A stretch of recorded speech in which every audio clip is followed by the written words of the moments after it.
Dans la vidéo précédente concernant la rédaction efficace d'une copie de concours, une copie scientifique, donc soit de mathématiques, de physique ou de chimie, on a vu quelques conseils de présentation, de rédaction, comment gagner des points bonus. Et aujourd'hui, j'aimerais te parler de la gestion du temps pendant l'épreuve, un sujet important. J'aimerais aussi te parler des considérations plus spécifiques à la physique et à la chimie.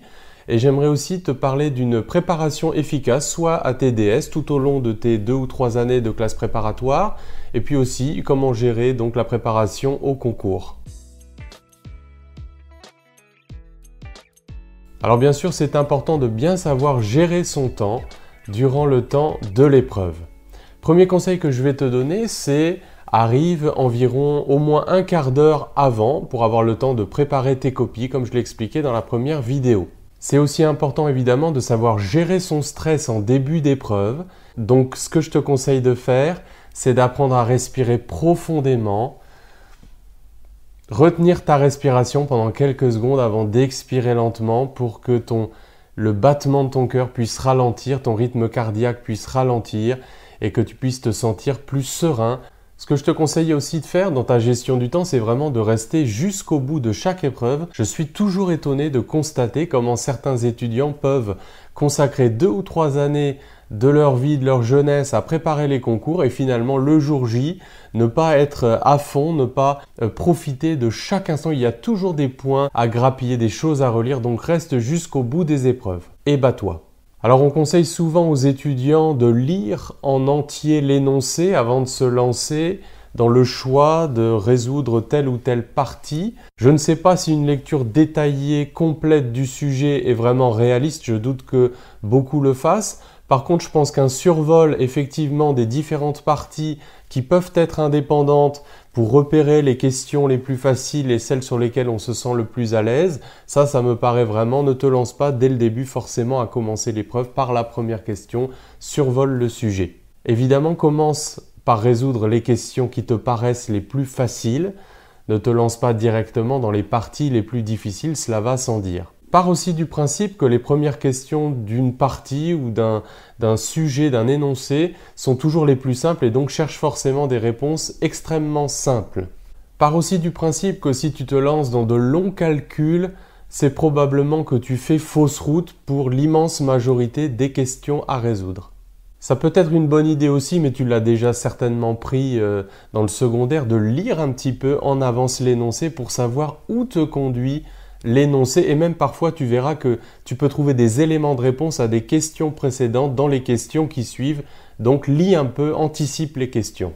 Je t'invite bien sûr, ce sont des choses évidentes, mais à bien lire les questions qui te sont posées afin de t'assurer que tu réponds bien à la question qui t'est posée et que tu réponds à toute la question parce que parfois la question a plusieurs volets et peut-être que tu vas répondre qu'à la moitié de cette question. Donc lis très attentivement l'énoncé. Ne t'acharne pas outre mesure sur des questions très difficiles, en particulier en fin de partie. Ne donne pas plus de 5-10 minutes à telle ou telle question avant de t'être assuré que tu as répondu à un maximum de questions auxquelles tu sais répondre. Donc il faut trouver un équilibre entre une copie dans laquelle on saute des questions sur lesquelles on n'a pas de réponse immédiate, évidente, à une copie qui serait complètement une copie gruyère dans laquelle il n'y a aucun fil conducteur. Donc à toi de trouver ce juste équilibre entre ces deux extrêmes. N'hésite pas non plus à réutiliser des résultats fournis par l'énoncé. Alors si ce résultat est fourni dans une question précédente, tu n'as pas à te justifier. L'énoncé le fait, donc tu peux mettre d'après telle ou telle question, je réutilise ce résultat. Si par contre tu réutilises un résultat dans la même question que tu n'as pas réussi à démontrer, surtout ne fais pas comme si tu l'avais fait, mais dis bien j'admets tel ou tel résultat et je m'en sers pour faire la suite. Une demi-heure avant la fin de l'épreuve, assure-toi bien en survolant que tu as bien répondu à toutes les questions pour lesquelles tu penses savoir répondre relativement rapidement afin de ne pas laisser échapper toutes ces questions. Et puis 5 minutes avant la fin, fais un survol général de ta copie, regarde la présentation, la numérotation, encadre les résultats numériques, littéraux. Voilà, fais un petit check-up complet avant de rendre ta copie. Alors quelques règles maintenant un peu plus spécifiques à la physique et à la chimie. Alors bien sûr, tu dois rendre des résultats qui sont homogènes, c'est-à-dire qui ont la bonne dimension. L'homogénéité, c'est vraiment un outil d'auto-vérification très puissant à chaque étape de tes calculs, où tu dois vérifier étape par étape l'homogénéité et ton résultat final aussi doit être homogène. Ne fais pas l'autruche, n'importe quel résultat non homogène n'a aucune chance d'être correct.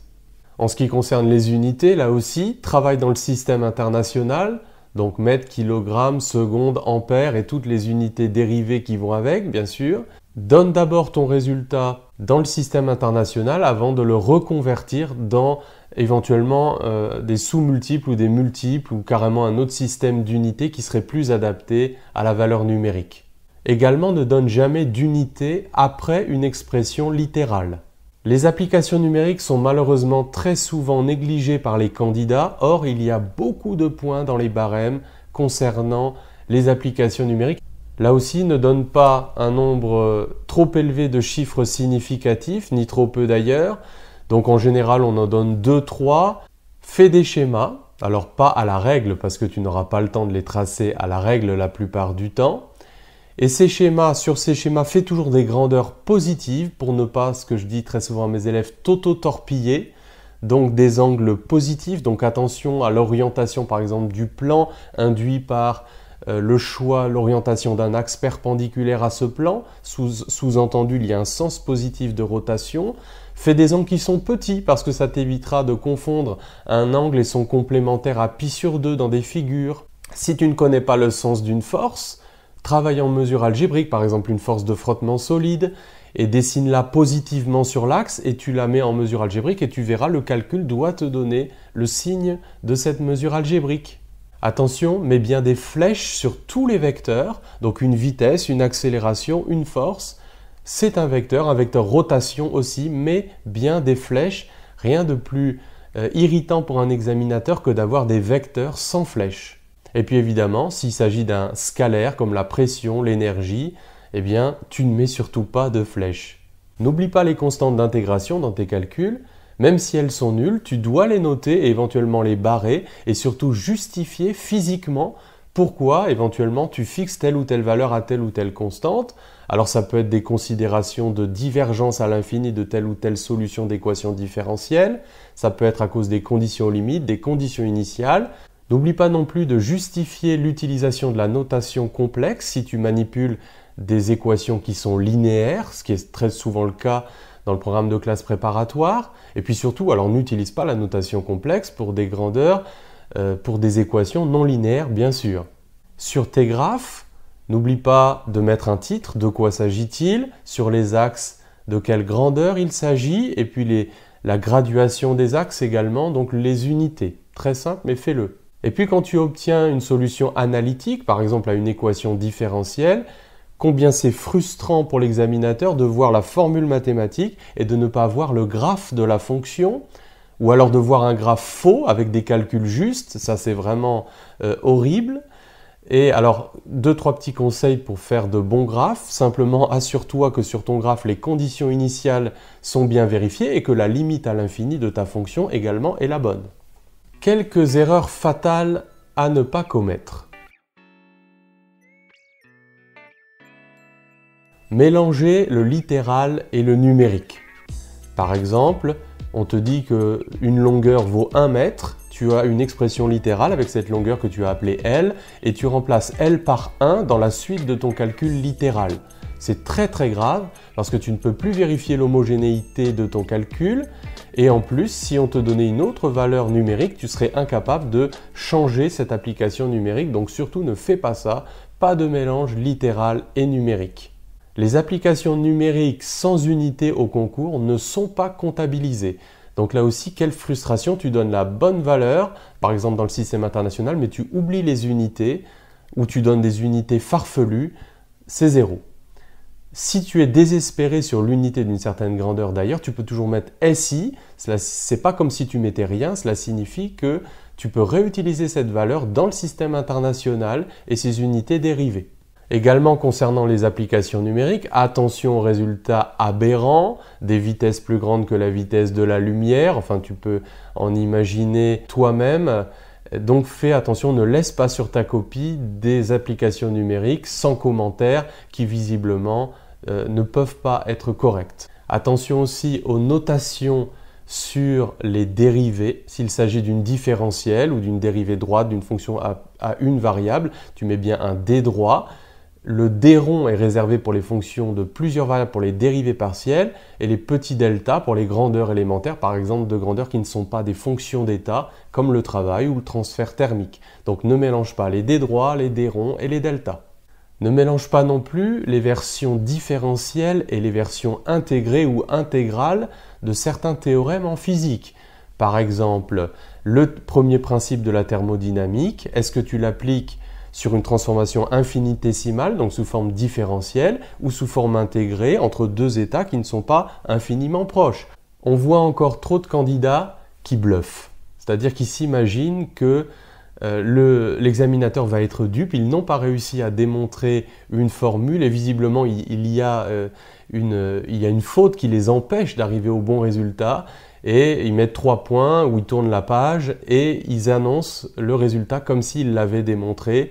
L'honnêteté intellectuelle est vraiment une qualité recherchée et donc c'est très grave, là vraiment c'est une faute très très pénalisante pour le candidat. Ne bluffe pas. On va maintenant passer à la préparation de TDS tout au long de tes 2 ou 3 années de classe prépa ou même au temps de préparation avant les concours, le temps de révision. Alors dans cette vidéo, je n'ai pas le temps d'aborder toutes les méthodes de travail qui feront de toi quelqu'un d'efficace durant toute ta préparation. Je voudrais simplement rappeler plus spécifiquement quelques considérations sur les DS et la préparation aux DS. La première considération, c'est que très souvent, en classe prépa, on alterne les DS de maths, physique, chimie, langue, français, une semaine après l'autre, des DS de 4 heures, très souvent, en tout cas en deuxième année, et la tentation est grande, la semaine où tu as de la physique, de ne faire que de la physique, que des maths la semaine suivante, etc. Tu ne dois pas te laisser dicter ton emploi du temps par le rythme des DS. Alors cela signifie que tous les jours, tu dois retravailler le cours de la journée afin d'en faciliter la mémorisation et c'est prouvé que c'est beaucoup plus efficace sur le long terme de faire comme ça. C'est une discipline, une organisation de travail dans laquelle il faut à tout prix que tu entres pour être efficace sur le long terme. Donc pour réviser ton DS 2-3 jours avant, quelques jours avant, tu t'assures que tu connais bien ton cours et tes exercices types bien entendu. La veille, tu consacres un survol des principales notions qui te seront utiles, mais hors de question de te coucher trop tard ou de penser que c'est la veille du DS que tu vas véritablement préparer celui-ci, ça ne fonctionne pas. Et c'est pareil pour les concours, c'est vraiment un travail de longue haleine qui va te permettre de réussir. La prépa, c'est un marathon, c'est pas un sprint. Cela signifie que 3 semaines avant les concours, les révisions sont là pour simplement te rafraîchir la mémoire, te permettre d'avoir une vision d'ensemble, de créer encore des connexions, des ponts entre les chapitres, mais ce n'est pas à ce moment-là que tu dois penser acquérir certaines notions importantes de ton programme. Donc je t'encourage évidemment à planifier tes révisions en alternant les différentes matières. 8 heures par jour me paraît une bonne base, 4 heures le matin, 4 heures l'après-midi, en te réservant une pause en milieu de matinée, en milieu d'après-midi. Ménage-toi aussi des temps où tu vas faire quelques efforts physiques. Il est reconnu que ça facilite la mémorisation, ça va te permettre d'évacuer ton stress. Profite de ces temps de révision pour te projeter mentalement dans tes épreuves, te projeter, te voir à ta table, serein, concentré sur ce que tu es en train de faire. Cette préparation psychologique est très importante pour gérer le stress le jour du concours. Évidemment, tes révisions sont le moment de ressortir tes fiches de synthèse que tu auras rédigées toi-même ou fournies par ton professeur, ou même pourquoi pas revenir sur le cours e-learning physique pour revoir certaines méthodes typiques de résolution de tel ou tel chapitre. Enfin, la veille du concours, je te conseille vraiment de tout arrêter. Tu auras toujours le sentiment de ne pas avoir fait ce qu'il faut, d'avoir des lacunes, mais la veille, il est vraiment temps de te détendre, de ne pas te culpabiliser, d'aller te promener, d'aller faire du sport, d'aller au cinéma Et fixe-toi vraiment cette règle-là, il est important d'arriver au concours avec une fraîcheur mentale et physique, bien sûr toute relative, j'en suis conscient, je l'ai vécu. Tu ne révises pas pendant les épreuves écrites, c'est absolument non rentable. Détends-toi, fais autre chose, change-toi les idées, vois tes amis, parle d'autre chose. Voilà, j'espère que ces quelques conseils qui dépassaient, c'est vrai, la simple rédaction des copies, mais même aborder la gestion des concours t'ont été utiles. En tout cas, essaye d'en retirer quelques points positifs. Et je ferai d'autres vidéos pour parler de la rédaction d'un compte-rendu de TP au concours. Je vais faire aussi des vidéos pour parler de la réussite en classe préparatoire de façon plus générale et des méthodes de travail.